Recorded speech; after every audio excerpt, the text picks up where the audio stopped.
Story number 1. The House That Remembers. In 1998, Daniel and Priya moved into an old Victorian house in a quiet New England town. It was the kind of home you'd find in a haunted house painting. Tall, crooked, with ivy creeping up the bricks and shutters that groaned when the wind blew. It had been on the market for years. No one wanted it. But Daniel, a photographer, and Priya, a writer, fell in love with the character. The seller gave them only one warning. There's a room in the attic that locks from the inside. It hasn't been opened in over 60 years. My advice? Leave it that way. They assumed it was just a story to add to the house's mystique. But once they moved in, things began to feel wrong. It started with the smell. Some nights, they'd wake up to the scent of roses, so strong it choked the air. But they had no roses. Then came the scratches on the inside of the walls, soft at first, then louder, like nails dragging across old wood, always around 3 a.m. Then one night, while Daniel was developing film in his darkroom, he noticed something strange. He had taken a photo of Priya on the front porch. She was smiling at the camera, but in the developed photo, behind her, standing in the upstairs window, was a figure. Not just any figure, a woman in a black veil, holding something in her arms. He ran upstairs to check. Nothing. He didn't tell Priya. He didn't want to scare her. But he started researching the house, and what he found chilled him to the bone. In 1942, a woman named Evelyn Merrill lived there with her baby daughter. She lost her husband in the war, and neighbors said she lost her mind soon after. One day, the house went silent. No sounds, no crying, no visitors. When the police finally entered, they found Evelyn's body hanging from the attic beams.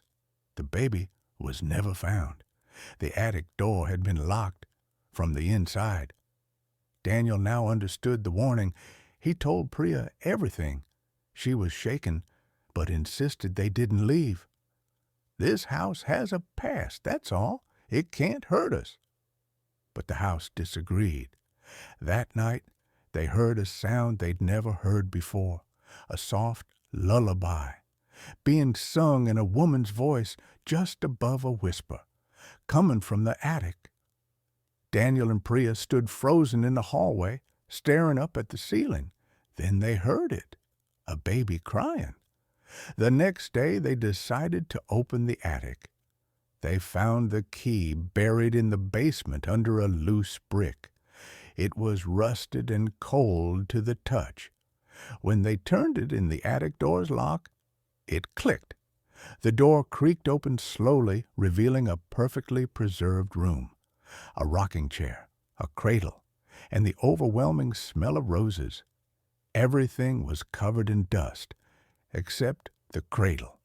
It was spotless. Priya leaned over it, empty. Then Daniel looked through the viewfinder of his camera. His breath caught. Through the lens, the cradle wasn't empty. There was a baby inside, sleeping, pale. He lowered the camera. Nothing there. He lifted it again. The baby was staring right at him. Suddenly, the door slammed shut behind them. The lights flickered and went out.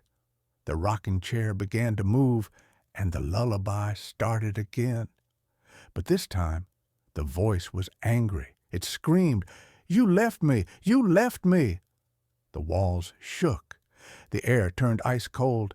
The cradle flipped onto the floor, empty again. Something rushed past Daniel's shoulder, cold and furious, and then silence. They got out. They moved out the next day, left everything behind. The house still stands, locked and overgrown, at the edge of town. Locals say that every few years, someone tries to live there. They never last. And late at night, people passing by swear they can hear the rocking chair moving. A woman's voice singing a lullaby. and a baby crying in the dark, still waiting to be remembered, still trapped in the house that never forgets. Story number 2. The mirror in room 6. When Mark took the weekend job at an old countryside inn, he thought it would be a quiet way to make some money and escape the noise of the city. The place was charming, rustic wood, creaky floors, ivy-covered walls, but it carried an unspoken heaviness. The owner, Mr. Daly, was kind, but strict about one thing. Do whatever you want, just don't rent out room 6. Mark laughed, thinking it was just some odd superstition or maybe the room was under renovation. But when he peeked in out of curiosity, the room looked perfectly normal, clean, tidy, almost too perfect, except for the mirror. It was a tall, ornate thing with a black wooden frame, carved with twisted patterns that didn't quite make sense if you looked too long. Something about the mirror made Mark uneasy. He shut the door quickly and left it alone, at least for a while. A few days later, the inn was completely booked due to a wedding in town. All rooms were full, and a young couple showed up late at night, desperate for a place to stay. Mark hesitated. He looked at the guest book, looked at their tired faces, and then he handed them the key to room 6. The next morning, the couple was gone. Their things were still in the room, bed sheets untouched, luggage still by the door, but no sign of them. The mirror, however, looked different. The glass was darker, and in the reflection, the room appeared just a bit off. The bed was in the wrong position. The curtains were open, but in reality, they were shut, and there was someone standing in the reflection, right behind Mark. He spun around, no one there. He looked back at the mirror. The reflection had returned to normal, but something changed after that. Mark started hearing things at night, soft tapping, like fingernails on glass. The hallway outside room 6 always felt colder than the rest of the inn, and sometimes, when he walked past, he could hear faint whispers, like someone whispering his name from behind the door. A week later, Mark decided he needed answers. He waited until after midnight, took a flashlight, and went into room 6.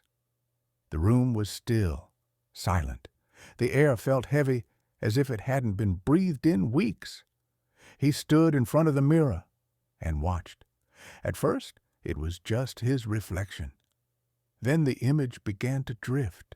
The room and the mirror stretched, the walls pulsing, the shadows in the corners growing taller, and then they appeared.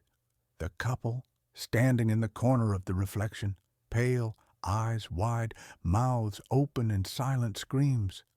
Mark stumbled back, but the mirror kept showing more. Others, dozens of people trapped behind the glass, some pounding, some staring, some whispering, and now Mark could understand the whispers. "Let us out! Let us out! Let us out!" Mark turned to run, but his feet wouldn't move, his body locked in place. He looked back at the mirror, and he was gone. The reflection no longer showed him. It showed the room, empty. Then he saw himself, in the reflection, standing inside the mirror, banging, screaming. The next morning, Mr. Daly found room 6 empty. No sign of the couple, no sign of Mark. Just the mirror, darker than before, and if you stand in front of it, very still, very quiet, you might see someone move in the background, someone banging from the inside, still whispering, "Let me out." Story number 3. The room at the end of the hall. When Anya moved into her university dorm, she wasn't expecting luxury.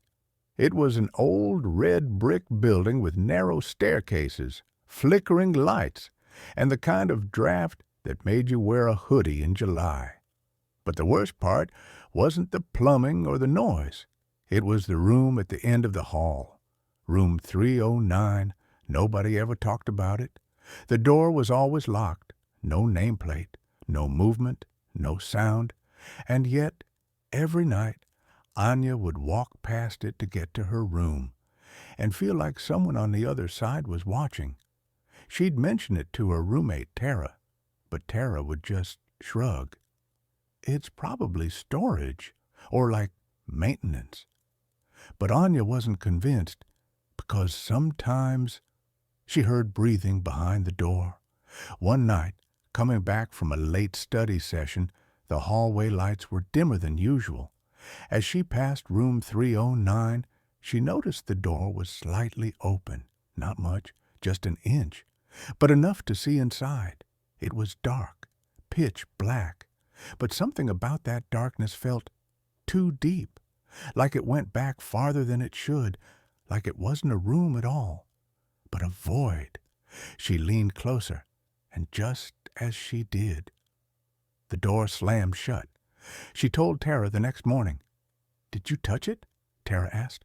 "No," Anya said. "I swear, but something's wrong with that room." That night, Tara stayed up with her.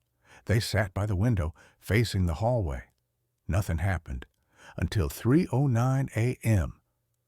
The hallway light outside flickered, and room 309's door opened again, wider this time.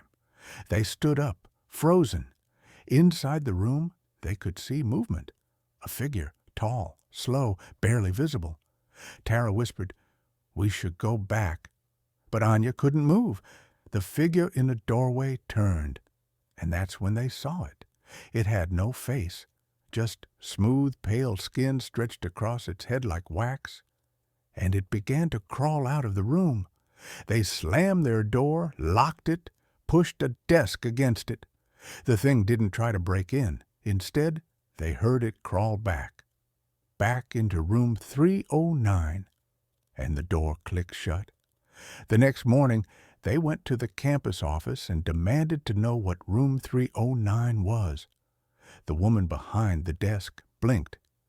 "There is no room 309. Anya froze. "What do you mean?" "It's at the end of our hall, right there." The woman turned her monitor toward them. The digital floor plan showed only 10 rooms. Their room was 308. Across the hall was 310. Nothing in between. No room 309. They went back to the hallway. This time, there was no door at the end, just a blank wall. Tara started crying. Anya stared in disbelief. But every night since then, at 3:09 a.m., Anya still hears the same thing. A door creaking open, a slow dragging sound down the hallway, and then breathing right outside her door, like whatever lived in room 309 found a new room, and it's waiting to be let in.